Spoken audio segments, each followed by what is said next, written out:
मेरा मानना है कि अगर मैं चेयरमैन का पद लेता हूं तो किसी को आपत्ति नहीं होगी, है ना? टोकस के ये शब्द एक ढोल की तरह लग रहे थे जो सभी के मन में गहराई से उतर गए, जिससे वो चुप हो गए। ये एक्विजिशन के दस्तावेज हैं, प्लीज आप सभी एक बार ध्यान से पढ़ लीजिए।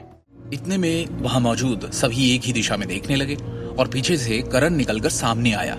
विक्रम ने उसे ज़हीन नजरों से देखा। मैं हूं करण नारंग, लेकिन मैं ये नहीं समझ पा रहा हूं कि आपको मुझसे क्या काम है मिस्टर विक्रम टोकस। करण ने झुंझलाहट भरी आवाज में ईमानदारी से कहा। अब मेरा मतलब है विक्रम सर। विक्रम ने बिना कोई प्रक्रिया दिए उससे पूछा, कंपनी में आपकी क्या पोजीशन है? और इतनी बड़ी कंपनी के मुलाजिम होने के नाते आपको इतना भी नहीं पता कि बिना बारी के बोलना सही नहीं? विक्रम ने यह कहते हुए करण की ओर अपनी ठंडी निगाह डाली और पास पड़ी मोहर उठाकर तेजी से करण की तरफ फेंकी।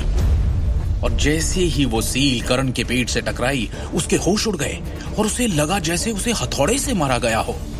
जैसे ही उसके पेट से दर्द ऊपर की ओर बढ़ा, उसने बैठक से पहले खाया हुआ सारा खाना कॉन्फ्रेंस रूम की टेबल पर उल्टी कर दिया। करण गुस्से से भड़क उठा, क्योंकि उसे लगा था कि विक्रम ने उसके साथ अन्याय किया है और सबके सामने उसे अपमानित किया है। हालांकि उसने विक्रम को अपनी आंखों में शुद्ध घृणा के साथ देखा, लेकिन उसने विरोध का एक भी शब्द कहने की हिम्मत नहीं की। उसे अभी भी समझ नहीं आया कि रायजादा ग्रुप का ये सेक्रेटरी उसे क्यों निशाना बना रहा है। विक्रम ने धीरे से कहा, अब आप सब लोग मेरी बात ध्यान से सुने। मुझे पूरी उम्मीद है कि आप सब ने इस टेक ओवर के पेपर्स अच्छे से पढ़ लिए होंगे। हमारे रायजादा परिवार ने नारंग के आभूषण समूह से बड़ी संख्या में शेयर और संपत्तियां क्यों खरीदी, इसका कारण यह है कि हमने नारंग के आभूषण निगम की क्षमता को समझा और उसमें इंटरेस्ट दिखाया है, क्योंकि इसके पास महान विकास मूल्य है। इसलिए आप सभी शेयर होल्डर्स को फिलहाल के संकट में होने वाले नुकसान के बारे में चिंता करने की कोई जरूरत नहीं। हमारी टीम की व्यावसायिकता कंपनी को अधिक लाभ मूल्य बनाने की ओर ले जाएगी। सभी शेयरधारकों को केवल उस प्रणाली का सख्ती से पालन करने की आवश्यकता है जिसे मैंने संशोधित किया है और इसे पूरा किया है।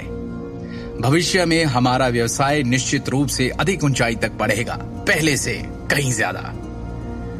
उपस्थित 20 से अधिक शेयर होल्डर्स ने सहमति में अपना सिर हिलाया। उनमें से हर एक के दिल में अपनी अपनी योजनाएं थी। उन सभी ने रायजादा ग्रुप के टेक ओवर पेपर्स और स्कीम को ध्यान से पढ़ा था। ऐसा लग रहा था कि दिल्ली के रायजादा समूह का नारंग के आभूषण समूह को एक बार में खत्म करने का कोई इरादा नहीं था। उनके जैसे छोटे शेयर होल्डर्स पर सभी योजनाओं और अनुबंधों का कोई प्रभाव नहीं पड़ेगा।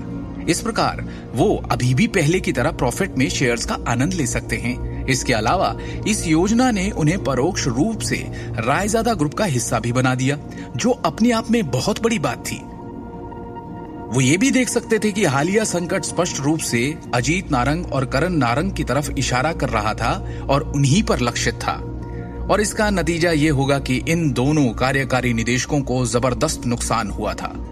उन्होंने न केवल महत्वपूर्ण मामलों में बोलने का अधिकार खो दिया, बल्कि उनकी संपत्तियों और शेयरों की संख्या को भी भारी झटका लगा।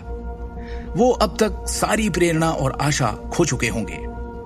हालांकि एक व्यक्ति जिसे सबसे बड़ी हार का सामना करना पड़ा, वो था नारंग परिवार का तीसरा भाई, अमिताभ नारंग। उन्होंने न केवल डायरेक्टर्स बोर्ड का सारा नियंत्रण खो दिया, बल्कि उनकी प्रतिष्ठा भी चरमरा गई थी।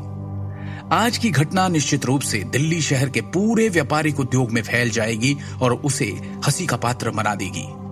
ऐसा लगता है कि उसके लिए फिर से अपनी प्रतिष्ठा हासिल करना बेहद मुश्किल होगा।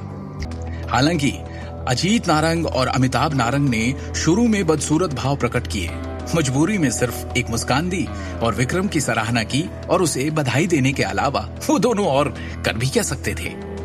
इस किस्से के करीब 6 घंटे बाद रात में हम जाते हैं एक 5 स्टार होटल के एक आलीशान से लग्जरी सूट में। उस कमरे का दरवाजा खुला और उसमें से विक्रम टोकस अंदर आया। उसकी चाल में नारंग के सामने वाला रोब नहीं, बल्कि एक नरमी है। उसने अंदर आते ही झुककर नमस्ते कहा और धीरे से चाय की मेज के सामने सम्मान पूर्वक खड़ा हो गया, जैसे कि किसी व्यवस्था की प्रतीक्षा कर रहा हो। उसके सामने सोफे पर कोई बैठा है, जिसने हाँ में सिर हिलाया और विक्रम ने अपना लैपटॉप खोलकर उस इंसान के सामने रख दिया। लैपटॉप रखते हुए उसने कहा, काम हो गया।